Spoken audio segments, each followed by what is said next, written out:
Lieutenant Lipker, Court line, how can I help you? Oh, Lieutenant Lipker, you're the watch commander today? Yes, ma'am. Excellent, excellent. So I have a question. In what capacity am I speaking to you at? Excuse me? In what capacity am I speaking to you at? Am I on a recorded line? Yes, I said we're on a recorded line. Okay, excellent. Thank you. So I have a concern. I was speaking to Captain Nara and he got a little upset with me because he was in a government capacity speaking to me. But here's my dilemma. Okay. I recently visited the Punta Gorda Police Department on Saturday to ask about this ordinance with the signs. Okay. Yes, ma'am. I'm sorry? I said yes, ma'am. Okay. And I was bringing to the attention of an Officer Miller as well as Lieutenant Jimenez. I was bringing to their attention that some people are being cited for the sign ordinance for indecent words or what have you. But on July 2nd, nobody got a warning or was cited on July the 2nd when there was the protest for pro-choice. And I proceeded to show them pictures of the signs that were seen during this protest. They are pretty much, they would qualify as for the person holding the sign to receive a citation. There was a person who did make a complaint to an officer on that day at the site, and that person was advised by the officer, well, there's more of them than there are of you, which doesn't make sense. So when I brought this to Lieutenant Jimenez's attention, he said, well, in order for you to be able to protest, you need to have a permit to protest. I've never heard of such a thing, but okay. And then he said, and as for the signs, you would have to get permission to have those signs as well. And I said, well, then how would I go about doing that? And he told me to call the city manager's office, which I did this morning to try to obtain this permit and this permission to have signs that have the indecent words on them. I was advised by the city manager's office that there is no such permit for either. So Lieutenant Jimenez es un mentiroso and he lied to me. Okay? So how is it that that's not considered selective enforcement? What part are you talking about? The information that you say was not true, or? I'm sorry? What part is not selective enforcement? Well, which part? My question is, I'm seeing, I have a picture here of a woman holding a sign that says, my neck, my back, my pussy will fight back. She was not cited on July the 2nd after a complaint was made. I have another woman here with a Punta Gorda Police Department vehicle behind her with a sign that says, we'll see how you really feel about abortions after I fuck your husband, Karen. Well, there was a complaint on that sign. She did not receive a warning nor a citation. This one's a good one. Hypocrite, a conservative politician after impregnating his mistress with the big FU finger up. Regulate this. Stay out of my uterus, you fucking fucks. Excuse my language, because I know you guys don't like it much. But that person also didn't get a warning nor a citation. This one really takes the cake, though. Taking women's rights is small dick energy with drawn pictures of male sexual genitalia, the penis and testicles, right on the sign. Oh, and right behind her is a Punta Gorda Police Department vehicle as well. Not one of these people had warnings given to them nor citations issued even after the complaint-driven ordinance for these types of signs was brought to the attention of one of the officers. His response to the complaint was, there's more of them than there is of you. I brought this down to Lieutenant Jimenez down at the police station, and he told me to bring it up with the city manager's office, who, when I called the city manager, directed me back to Pamela Davis. So I want to know, where do I get the permission that they received, which, lo and behold, I spoke to the organizer of that protest. She never received any permission. The city manager's office says she's never received any permission. So why were none of them cited after a complaint? I have no idea. That's bad. That, you know what that looks like? I'm going to tell you what it appears, sir. Sir, that appears to be selective enforcement. Because here's another issue I have. There's a young man Let me who... ask you this. Yes. Can I ask you a question first? Absolutely. How do you know there was a complaint received on this day in question? Because it was recorded. The complaint was recorded, and the officer said, "There's more of them than there are of you." Do you know that officer's name? Off the top of my head, no, and I don't have the video right in front of me to bring it up at the moment while I'm on the phone with you. Okay. So that's number one. That's a problem. Okay. My second problem is this. You know the young gentleman who stands near the farmer's market?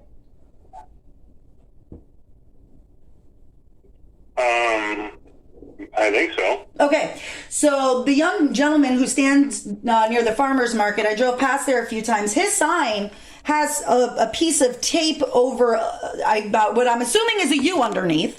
So because it has to be censored and blocked out, or he would then receive a citation. He's going to get a citation, but these people didn't. That would be equal to selective enforcement, because to me, what it kind of is starting to look like is we were okay with this message, but we're not okay with his message. So that seems to be a problem. The other issue I have is I recently found out that this gentleman also received a citation on Saturday for trespassing in the police department. Okay. From what it appears, this gentleman went to the police department and was recording, which is an ordinance, not a law, but you guys enforce ordinances. So with that being said, he was asked to exit the building, which from what I can see, he did exit the building. He opened the door, but never crossed the threshold to ask for the officers' names and badge numbers. And it was at that time that Lieutenant Jimenez told him that he was going to receive the trespass warning or be arrested. He never crossed the threshold again. All he did was open the door and request names and badge numbers. So he actually never did go back inside. So I think the trespass is pretty bogus. You know, there's another situation I have. A police station is a safe place, should be considered a safe place. I can give an example. If this person were running down the street being chased by someone with a knife, if he were to walk inside the police station for safety, they could potentially arrest him for trespassing. I find that to be a little contradictory and a little just, that would be very bad, because if he ran in there for a safe refuge and was in turn, because of the trespass, in turn arrested, you can see where he would be deterred to not go in there and face a potential arrest, and then it could actually cost him his life, and that could be a heavy lawsuit. Against the department for doing that and deterring the public from the police station in a time like that. Okay. I have another issue that I have to mention as well. So I'd like to know, I'm waiting for a call back from the city manager to discuss with the city manager directly why you guys are being allowed to selectively enforce an ordinance that is up for debate, whether as well as now a citation for trespassing against another ordinance that is basically up for debate, whether that's unconstitutional as well. But the other issue I have, sir, and this is Lieutenant Lipker, right? Yes, ma'am. Okay, excellent. The other issue I have is when it comes down to actual Florida statutes, which are laws, not ordinances. These are actual Florida statute laws that the Punta Gorda Police Department, specifically yourself, is able to recite the statutes, but then still put a man in handcuffs while he's legally open carrying while fishing. So just because your buddy said crossbow, you said it correctly, sir. You knew the law and still proceeded to violate his rights. Multiple rights. I have no idea what you're talking about. You don't remember how you put the armed fisherman, who you knew who he was and what he did, in handcuffs at Gilchrist and had him, at gunpoint. By the way, Matt, your buddy Matt, who I think he was the voice that I heard said he thought it was a crossbow. He needs a little bit more training on proper body mechanics, holding a rifle while destroying the little barricade fence, because that gun was all over the place. Man, that rifle was all over the place. All right. He needs a little bit more instruction on good body mechanics and on how to hold his weapon. Okay. But that's irrelevant. My bigger concern was you clearly stated in your body cam, I can hear it, the times that you weren't muting. I could clearly hear you say, oh, it's fishing. You can open carry while coming to and from fishing. You clearly said that. So you knew the law and you still violated his rights. Then how did I do that? Because you proceeded to put him in handcuffs.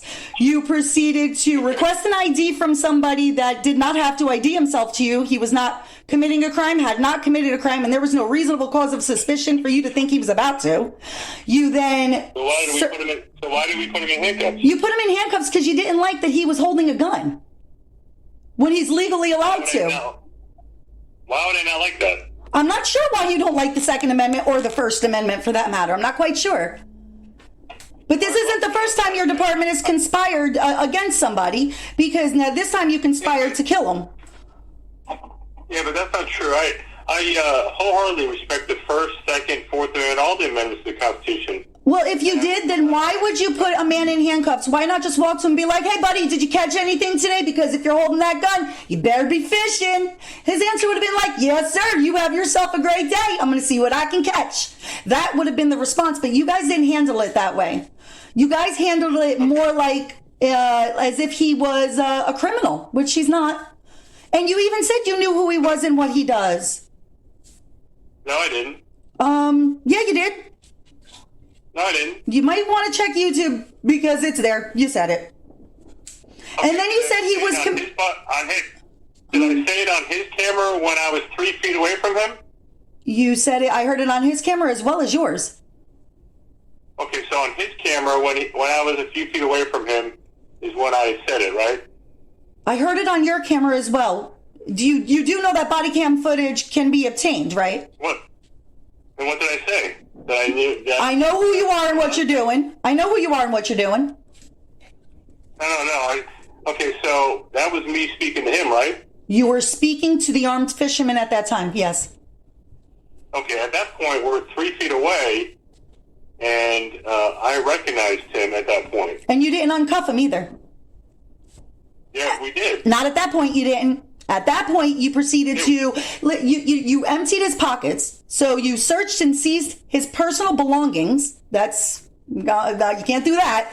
And Hey, ma'am. Yeah. Let's go back to your son's incident as opposed to... Who said it was my son?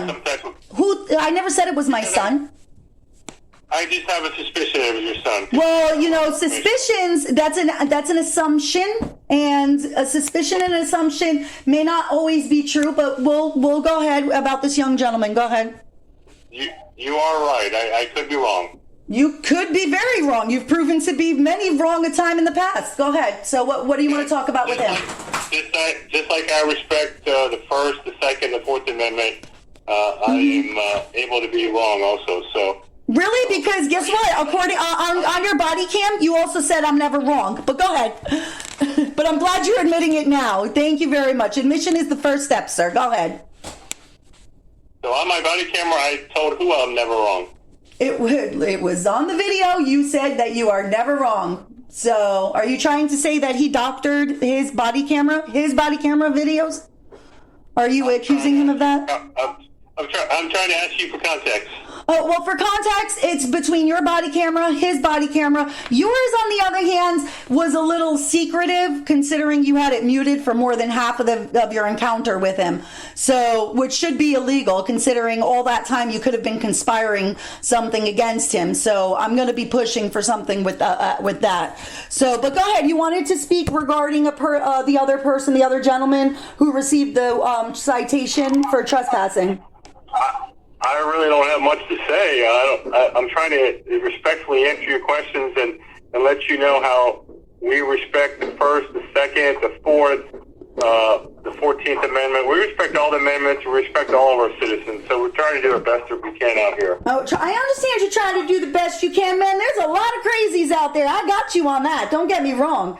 I got you on that. And you never know what could come your way. Yeah, I'll give you that. But you know something? When you clearly state what the law is prior to putting handcuffs on a man, you don't look too good, bud.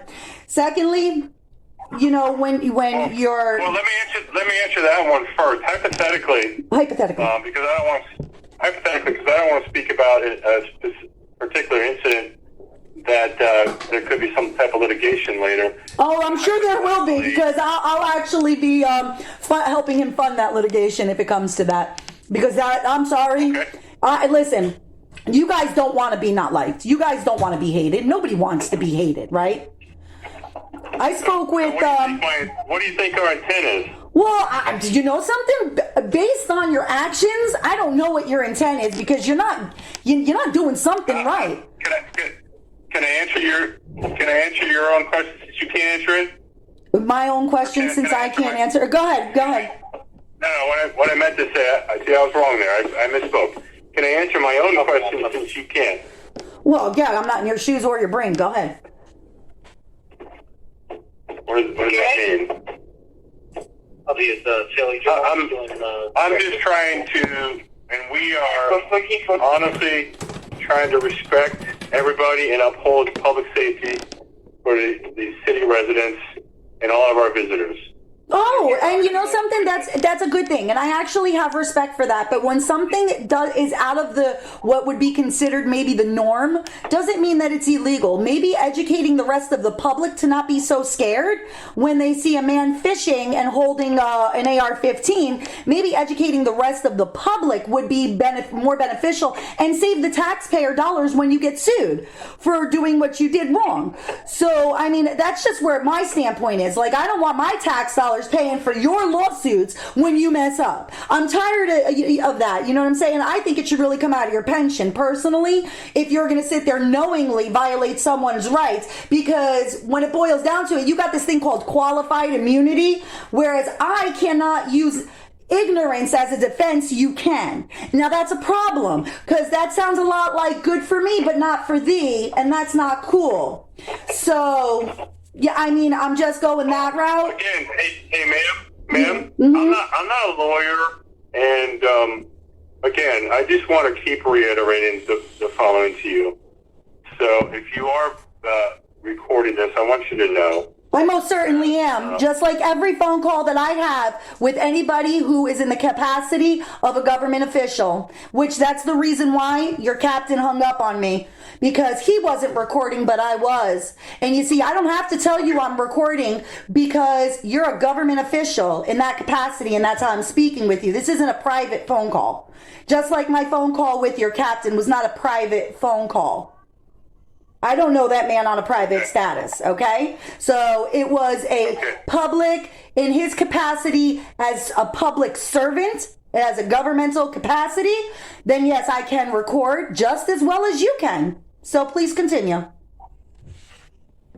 Well, I wasn't, I'm okay with you recording. I have... Well, your cat seems to be a little shy, so go ahead.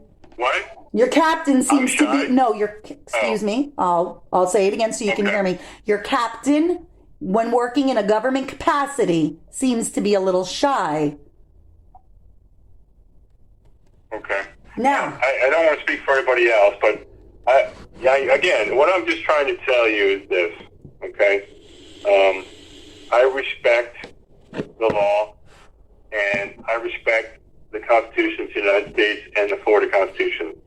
okay, And we're doing the best we can out Mr. Lipker, sure David. Let's come down to, like, you know, your name's David, okay? And I'm gonna call you David for the moment. So, David, here's my problem. You have people selectively enforcing an ordinance, which is not a law. It's a code ordinance, okay? You have people selectively enforcing that, and that is wrong. That's number one. Number two, you have a person who was trespassed from a public building, a police station, a place that should be considered a place of safety in case of an emergency. Now, this is going to deter this person from going there in the case of an emergency. And if anything were to happen, I will be sure to advise the next of kin of who they need to be in contact with if something were to happen to this young gentleman. So we have selective enforcement. We have, excuse me. Hey, ma'am, did you tell our captain that you are Lewis's mother? I may have divulged information to him that I'm not divulging to you. Why? Okay. So you just don't want to admit that you're Lewis's mother? Oh, I could admit that I'm his mother, but you were assuming. No. Yeah, and it's a safe assumption, right? It's a safe assumption? There's never a safe assumption, sir. But there are assumptions that tend to be true later on. There are assumptions that tend to be false later on. But based on an assumption, I wasn't going to confirm nor deny to you. But if you can confirm that's who you're speaking with right now, then by all means. Your son's already filed a complaint against me for that was baseless. Well, it was considered unfounded, and it was all based on you, which we also have your body cam footage of that one too. But I'm not even talking about that. Let's get more to present times. You're stuck in the past, honey. Yeah, but listen. Look through my record if you want. Oh no, listen. Your record means nothing to me, and I'm going to tell you why. Because what was of yesterday is not of today, and will not be of tomorrow. Your record could be squeaky clean and perfect. But that doesn't mean that you're not doing something wrong today and that you won't do something wrong tomorrow. I have a reasonable cause to have suspicion that you're going to mess up tomorrow with something and that you've recently messed up. But your history prior to that, I don't really know you. And I don't care to know about then. Is it because we're human or is it because we're evil? So are you admitting that you did something wrong? I am not admitting anything at this point. I'm just asking a question. Oh, okay. No, all humans can err. That's right. And normally you want to err on the side of caution, and I know that from my profession. So with that being said, I understand you erring on the side of caution, but when you clearly state the law, then you already know that that's out the window. But I want to go back to this citation that my son received. So I'll confirm it for you now, okay? And my son never did enter the building again, so I don't know why he received the citation. Not only that, after being verbally told that he was trespassed, they tried to bait him back on the property to get his warning citation paper, which I did not allow him to do. Hey, ma'am, what's the big deal about videotaping in our lobby? Okay. What's the big deal? Here, I'm going to explain to you the big deal because everybody's dying to know what the big deal is, right? No, I said, what's the big draw? The big draw? What's the big draw? The big draw. The big draw. Sure. Transparency and accountability. And guess what? My tax dollars and all taxpayers pay your salary. Can we agree on that? If you were a city resident, absolutely. Okay, so if my taxpayer dollars, you're probably not. So, but we still respect our visitors. That's irrelevant. That's irrelevant at this point. Do taxpayer? Okay, I'll rephrase for you. City resident, you don't pay city taxes, so you don't pay my. I'll rephrase. I'll rephrase for you. Do taxpayer dollars pay your salary? Absolutely. I am a public servant, ma'am. That's right. Awesome. Now, with that being said, if taxpayer dollars... That's why I'm spending 25 minutes with you on the phone, because you have questions, and I'm trying to do my best to be patient. I'm trying to do my best to answer these and maybe change your mind or your perception of some of the actions the actions, I'll stop you right there. And the reason I'm going to stop you right there is because you're not going to change my perceptions on the actions of what happened to my son, what has happened to the Armed Fisherman. You're not going to change my perception of that. Now, I will always give a gold star where a gold star is due. Can I ask you a question? Uh-huh. Okay, you said you were in some type of profession, but if you were a police officer, uh-huh, and you saw somebody walking around with a couple guns on, or 3 or 4 guns, or okay, whatever, all right, get to the point. what would you do? Well, the one thing, the first, you want to know how I would handle it? Hold on. Let me just finish. Not ignore it, and then hope that person doesn't kill somebody. Oh gosh, no! Are you kidding me? That would be very irresponsible. However, the first thing that I would do. How is that impossible? What? How is that impossible? No, I didn't say impossible. Listen up, clean ears. Sorry. Okay, let me pass you a Q-tip. It's irresponsible. Hey, hold on. I'm driving, and I also have a police radio, so okay. Don't hang your hat on every single syllable. All right, fair enough. Fair enough. I said irresponsible. That would have been irresponsible to just ignore. I will go there with you, but then how would I have handled it? Here's how I would have handled it. Observe. Observation first. Observe the person. Then see what it is they're doing. What does it look like their intentions are that they're doing? Okay? And how long would you observe this person? What's reasonable? What's reasonable, I would say probably no more than 2 to 3 minutes worth of observation. But here's where the kicker comes in. Did I receive a proceeding? The kicker is this. Let me finish, David. Let me finish. The kicker is the predisposing phone call that was made, who said that she saw his vehicle parked right about next to hers, that said he was the armed fisherman or the assault fisherman or whatever she said. Well, fisherman was the key word there. So chances are... I don't know what you're talking about. You don't know what I'm talking about? The call that got you guys to go. Okay, I never heard it. I just go to the call. Well, then I think there's a problem with your dispatcher relaying proper information. So that's a problem as well. There's a lack of communication within your department from your dispatcher to the responding officers. So if I would have heard correctly from the dispatcher that the vehicle says assault fisherman, armed fisherman, fisherman with a gun, whatever it says, the key word there was fisherman. From my perspective. So I would have said, all right, so we got this fisherman probably, and it's assault fisherman, armed fisherman, fisherman with a rifle, whatever it is, that's kind of describing what we're currently observing. I'm going to walk up to him. I might even bring, I don't know, a little megaphone, something to amplify my voice. You know, that's an ordinance thing too, by the way, but which is completely doesn't say anything about a bullhorn, but that's irrelevant for the moment. The point is, I would have brought out my trusty old bullhorn and been like, sir, you fishing over there? His answer would have probably been like, yes, sir, what's up? And then I would have walked up to him. Do you think I would have been stupid walking up to him with nothing prepared on my person? No, absolutely not. I would be prepared, but I would not have put him immediately in handcuffs. Okay? I would have had a discussion. I would have had a discussion with the man. Okay, with the person who's standing in my community. I would have gained rapport with the man. And then I would have found out what it is that he's doing and what's going on. I don't know. Why don't you go to his YouTube channel and find the one with an Officer Williams.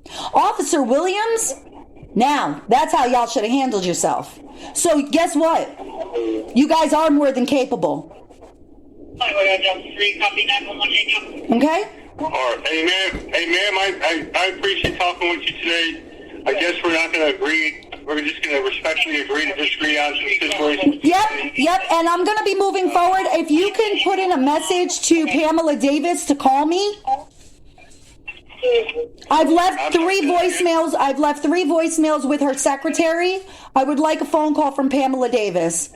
Because here's the deal. If my son is deterred from the police station because of a trespass warrant and something, a trespass citation, and something happens to my son that he didn't go there because he didn't want to get arrested, but he was in fear of his life at the same time, I need to know who to hold personally responsible. All right, I will pass the word on. All righty. Well, guess what? You can tell, let's see, Captain Nara, and you can tell, I'd like to speak to Chief Davis herself instead of her sending somebody else to handle it for her. My phone number's been left on her secretary's voicemail 3 times. Tell them to reach out to me as soon as possible because I want to know what corrupt crap is going on in there. And by the way, keep reading up on your laws, sir. Keep reading up on them because you knew them before you violated somebody's rights. Thank you very much. You can fuck off and have a great day.